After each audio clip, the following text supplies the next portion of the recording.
Pemirsa, selama ini kita kerap mendengar berbagai mitos yang berkaitan dengan mata dan penglihatan. Seperti adanya anggapan bahwa mata bintitan itu terjadi karena kita sering mengintip.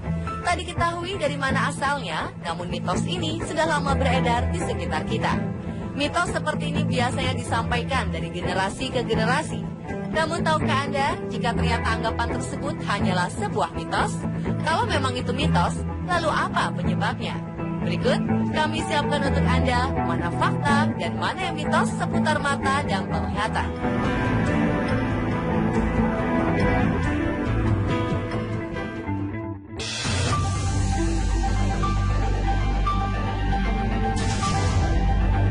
Mungkin mitos seputar mata yang satu ini kerap terdengar di telinga kita. Anggapan yang beredar sejak lama adalah mata kita menjadi bintitan karena sering mengintip. Ya, di masyarakat kita, mata bintitan memang identik sekali dengan orang yang suka mengintip. Padahal anggapan tersebut keliru. Penyebab mata bintitan adalah infeksi bakteri.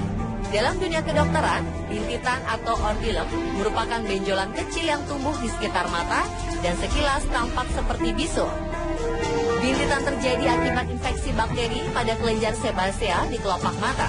Umumnya infeksi ini disebabkan oleh suatu mikroorganisme yang dikenal dengan nama Staphylococcus aureus. Ini terjadi karena kebersihan mata yang tidak terjaga. Penyebab lainnya adalah bakteri Staphylococcus epidermidis, Streptococcus, dan Escherichia coli. Selain itu, menyentuh mata dengan tangan kotor juga dapat mentransfer bakteri ke kelopak mata. Jika kelenjar di kelopak mata ini terinfeksi oleh bakteri tersebut, maka akan terbentuk bisul. Bisul pada kelopak mata inilah yang oleh masyarakat dikenal sebagai bintitan. Umumnya penyakit ini biasanya akan sembuh sendiri dalam waktu 1 hingga 2 minggu. Beberapa hal yang dapat dilakukan untuk mempercepat proses penyembuhan antara lain dengan tetap menjaga kebersihan kelopak mata dan memberikan kompres hangat 4 kali sehari selama 10 menit.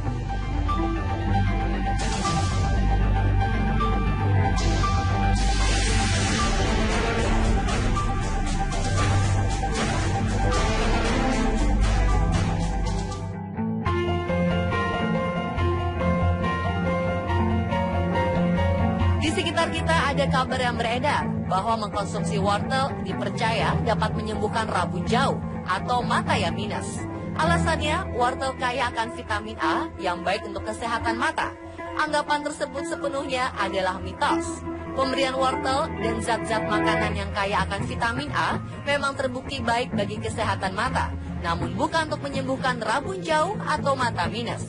Peranan wortel dan vitamin A dalam kesehatan mata adalah untuk mencegah dan mengatasi gangguan mata yang terjadi akibat kekurangan vitamin A seperti xerophthalmia, yakni mata yang menjadi kering atau rabun senja, penglihatan yang terganggu di saat gelap atau malam hari. Sementara minus yang terjadi pada mata bukan disebabkan kerja mata yang tidak optimal, tetapi karena adanya perubahan bentuk pada bola mata. Rabun jauh atau mata minus dalam istilah kedokteran dikenal dengan nama miopia, merupakan suatu gangguan penglihatan di mana mata tidak mampu untuk melihat benda yang jaraknya jauh sehingga pandangan menjadi kabur saat melihat benda jauh. Jadi, wortel tidak bisa menyembuhkan mata minus karena khasiat wortel tidak bisa digunakan untuk mengubah bentuk bola mata.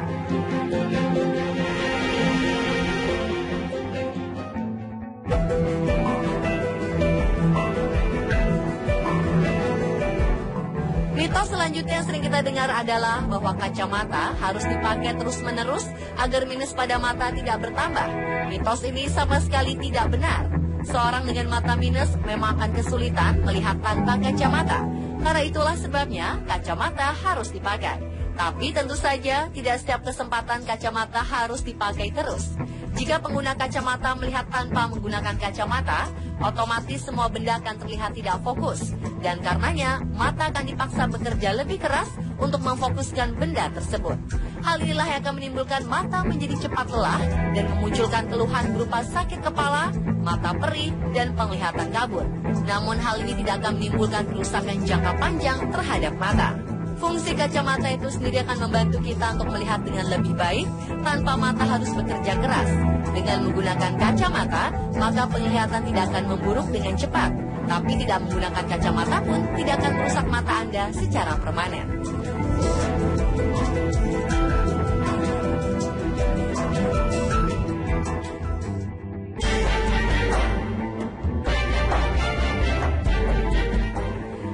Sebagian dari kita mungkin pernah mengalami mata kedutan. Kedutan ini biasanya terjadi beberapa detik atau menit dan terjadi sekali atau beberapa kali dalam suatu hari. Kemudian ada mitos yang beredar jika mata kedutan itu tandanya akan mendapat rezeki. Padahal anggapan ini tidak sepenuhnya benar. Faktanya, mata kedutan yang dalam istilah medisnya adalah blepharospasm atau BEP merupakan kontraksi otot tak terkontrol yang menyebabkan kontraksi sekitar mata. Jika mata terus-menerus mengalami kedutan tanpa henti, bisa jadi hal itu merupakan gejala gangguan saraf. Tapi bila hanya sesekali mengalaminya, mungkin ini berarti kita sedang stres, kurang tidur, atau terlalu lama melihat di tempat yang sama dalam waktu lama. Misalnya, terlalu lama melihat layar komputer. Salah satu cara untuk mengatasi hal ini adalah membiarkan tubuh dan mata Anda untuk beristirahat.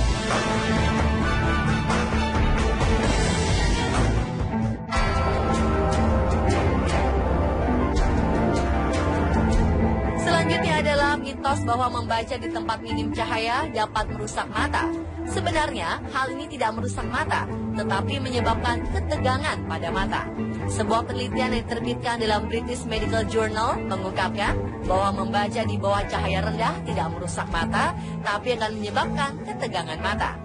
Karena ketika seseorang membaca atau berjalan di cahaya redup, maka mata akan menyesuaikan dengan beberapa cara dan fokus akan menjadi lebih sulit. Hal ini yang membuat mata harus bekerja keras untuk bisa memisahkan kata hingga menyebabkan mata tegang. Jika mata bekerja keras dalam waktu cukup lama, maka mata akan menjadi lelah. Kondisi ini dapat mengakibatkan beberapa efek fisik seperti mata sakit, gatal, sakit kepala, nyeri punggung dan leher, serta berkurangnya penglihatan. Karena itu sebaiknya membacalah dengan menggunakan cahaya yang baik, yaitu cahaya yang tidak terlalu redup, tapi juga tidak terlalu terang menyilaukan mata, agar mata tidak mengalami ketegangan.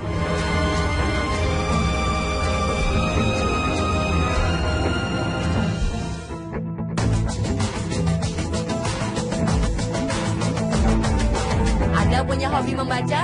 Mungkin pernah mendengar jika membaca dalam posisi tidur dapat menyebabkan mata minus.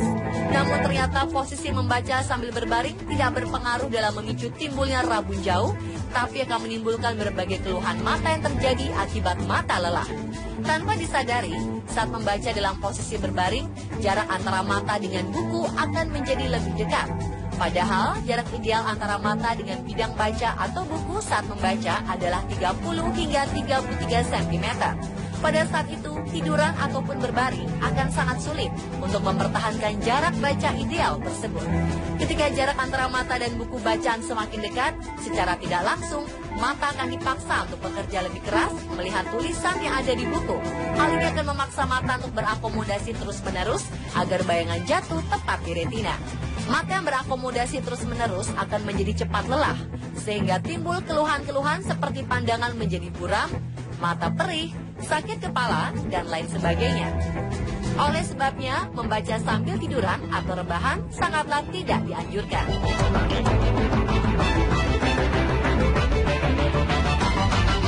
Pemirsa, itulah fakta dan mitos seputar mata dan penglihatan. Semoga bermanfaat dan menambah ilmu pengetahuan kita ya.